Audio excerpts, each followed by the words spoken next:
আমি যে number one, আমি কারো তোয়াক্কা করি না, আমি যা ইচ্ছা তাই করতে পারি, কারণ আমি সাকিব আল হাসান। তাই বলে যখন যা ইচ্ছা তাই করবে, এটা কি মেনে নেওয়া যায়? হতে পারে আপনি বরাবরই সত্য পথে থেকে লড়াই করেছেন, ব্যাট এবং বল হাতে নিজের সেরাটা দিয়েছেন বাংলাদেশকে, তাই বলে কি আপনি যা ইচ্ছা তাই করতে পারবেন? হতে পারেন আপনি সংসদ সদস্য, আপনার নিরাপত্তা প্রয়োজন, তাই বলে কি আপনি সবার সাথে যা ইচ্ছা তাই ব্যবহার করবেন?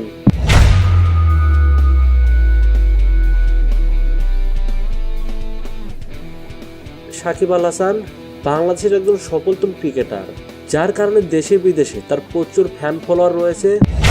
এত বড় ক্রিকেটার, ফ্যান ফলোয়ার থাকাটা অস্বাভাবিক কিচ্ছু না। আর এত ফ্যান ফলোয়ার পেয়েছে অবশ্যই ক্রিকেট খেলার কারণে, কারণ ক্রিকেটটা যে বাঙালির রক্তে মিশে গেছে, যার কারণে সবাই এতটা ভালোবাসে তাকে। কিন্তু সাকিব কি জানে ভালোবাসার মানে কি?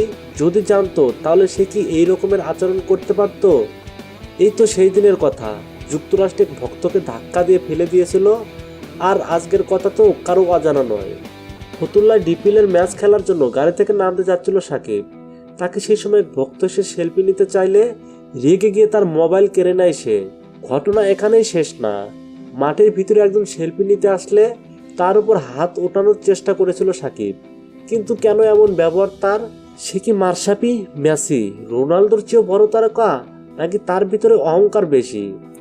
যদি তাই হয়ে থাকে তাহলে সাকিব ভক্তরা বলতেই পারে সাকিব প্লেয়ার হিসেবে ভালো হলেও মানুষ হিসেবে ভালো না।